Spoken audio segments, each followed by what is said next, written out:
A Caixa dos 7 Desejos. Parte 2. A mão seca e o primeiro desejo. O Sr. Augusto Albuquerque permanecia imóvel diante da mesa de seu escritório. A velha caixa de madeira estava sobre a mesa. Do lado de fora da enorme janela, o céu começava a clarear. O sol surgia lentamente no horizonte, tingindo os prédios distantes com tons alaranjados. Normalmente, aquela era sua vista favorita da cidade. Naquela manhã, porém, ele não enxergava a beleza do amanhecer. Seus olhos estavam presos naquela caixa misteriosa. Seu coração batia tão forte que parecia querer escapar do peito. O silêncio da mansão se misturava ao medo e à ansiedade.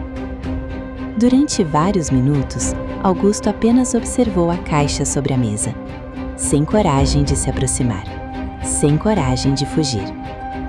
Por fim, respirou fundo e reuniu toda a determinação que ainda possuía. Então abriu completamente a tampa. O susto foi tão grande que suas pernas quase falharam. Dentro da caixa havia uma mão humana, uma mão decepada, pálida, seca, enrugadas como galhos mortos. Os dedos retorcidos pareciam ter pertencido a um predáver enterrado há décadas. Augusto recuou imediatamente, bateu as costas contra a parede. Levou as duas mãos ao rosto, cobrindo a boca e o nariz enquanto lutava contra a náusea. Meu Deus! O cheiro era estranho. Não era exatamente o cheiro da morte. Era algo pior. Algo antigo. Como se aquela mão tivesse permanecido escondida durante séculos em algum lugar esquecido do mundo. Então ele se lembrou das palavras da feiticeira. Uma gota do seu sangue.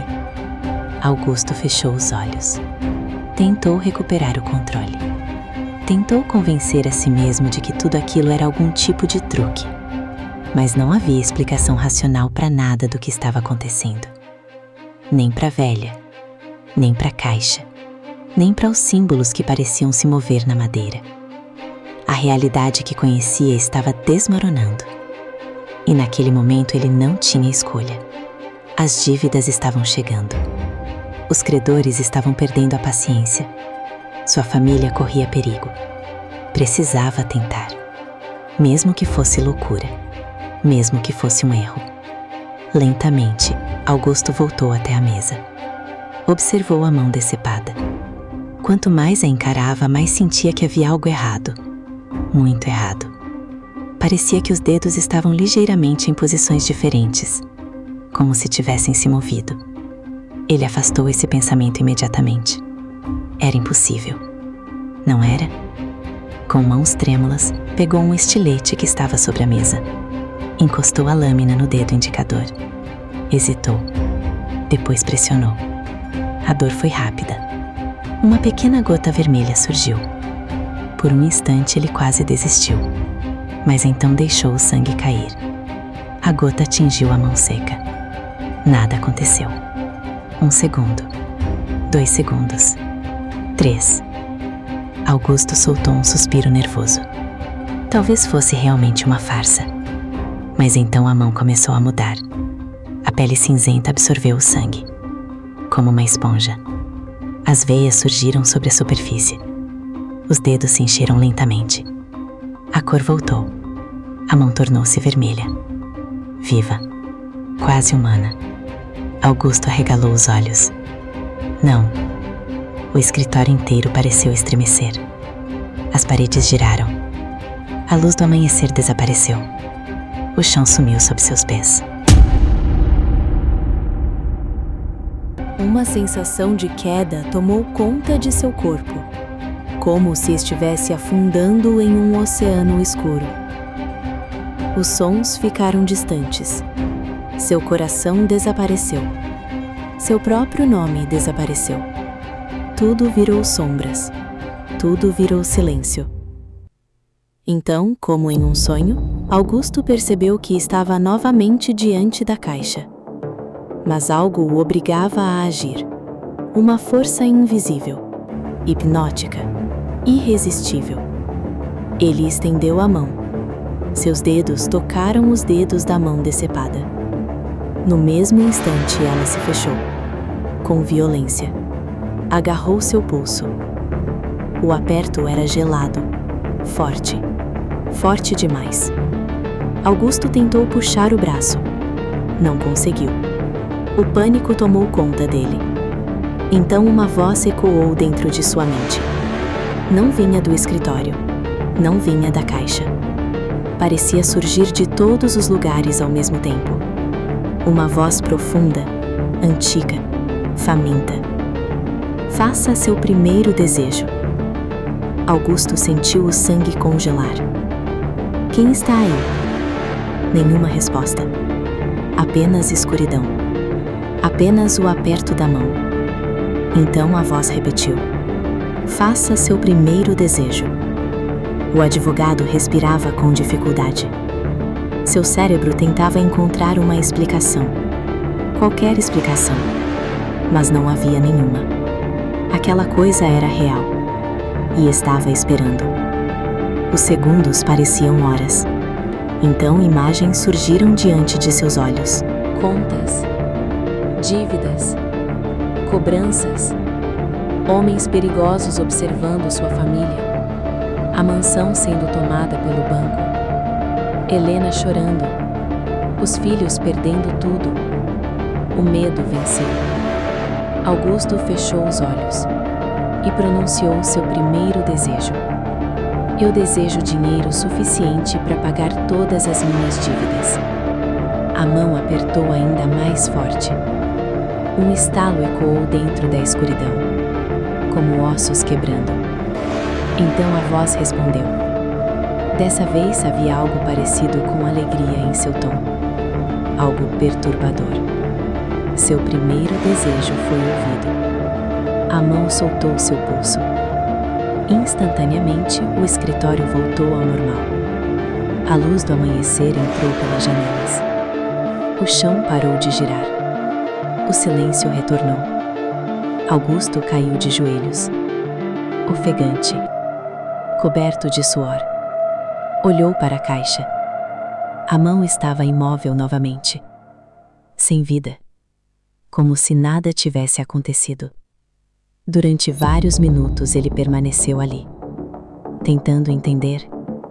Tentando acreditar. Augusto permaneceu sentado sozinho em seu escritório por muito tempo. A caixa continuava sobre a mesa. Fechada. Silenciosa. Como se nada tivesse acontecido. O advogado olhava para ela de tempos em tempos, esperando algum movimento, algum som, qualquer coisa que explicasse o que havia acontecido naquela manhã. Mas a caixa permanecia imóvel, morta. O restante do dia passou devagar, lentamente, como um sonho estranho do qual ele não conseguia despertar. As horas avançavam e Augusto tentava organizar os pensamentos. Nada fazia sentido. Nada. Porém, algo chamou sua atenção. As mensagens de cobrança desapareceram. Simplesmente desapareceram. Os números que ligavam dezenas de vezes por dia não telefonavam mais. Nenhuma ameaça, nenhum aviso, nenhum credor, nenhum agiota. Era como se todas as dívidas tivessem evaporado da existência. Quando o celular tocava, eram apenas clientes. Clientes importantes. Clientes ricos. Assuntos normais de trabalho. Pela primeira vez em muitos meses, Augusto conseguiu jantar com a família sem o peso do medo esmagando seu peito. Helena conversava animadamente sobre um evento beneficente. Caio falava sobre a faculdade. Beatriz planejava uma viagem com amigos. Tudo parecia exatamente como antes. Como nos velhos tempos. Como se a falência nunca tivesse existido. Como se os últimos meses fossem apenas um pesadelo. Nos dias seguintes, as coisas ficaram ainda mais estranhas. Os bancos voltaram a procurá-lo. Mas não para cobrar. Agora ofereciam crédito. Financiamentos. Investimentos exclusivos. Linhas especiais para grandes clientes. Augusto recebia propostas que antes seriam reservadas apenas para empresários bilionários. A fortuna parecia ter voltado para sua vida. E pouco a pouco, o medo foi dando lugar à confiança. Talvez a caixa realmente funcionasse. Talvez a velha feiticeira tivesse falado a verdade. Talvez ele tivesse encontrado a solução para todos os seus problemas. Meses se passaram. Tudo continuava normalmente. Augusto tinha um trabalho difícil: defender um homem impossível de ser defendido. Seus crimes eram graves, com condenação certa. Augusto estava preocupado com a repercussão desse julgamento. Então ele se lembrou da caixa. A mansão estava silenciosa, apenas o relógio antigo marcava as horas. Ele tirou a caixa do cofre e colocou sobre a mesa. Foi então que ele percebeu. A caixa estava aberta. Ele tinha certeza absoluta de que a havia deixado fechada. Muito lentamente, aproximou-se da mesa e sentiu o sangue gelar. Dentro da caixa, a mão decepada não estava mais imóvel. Os dedos batiam lentamente na madeira, como alguém impaciente, esperando. E quando Augusto chegou perto o suficiente para enxergar seu interior, a voz voltou. Qual é o segundo desejo? O chão sumiu, as paredes se moviam, seus sentidos desapareceram. Sua mente estava no julgamento da semana seguinte. O pedido foi feito: vencer.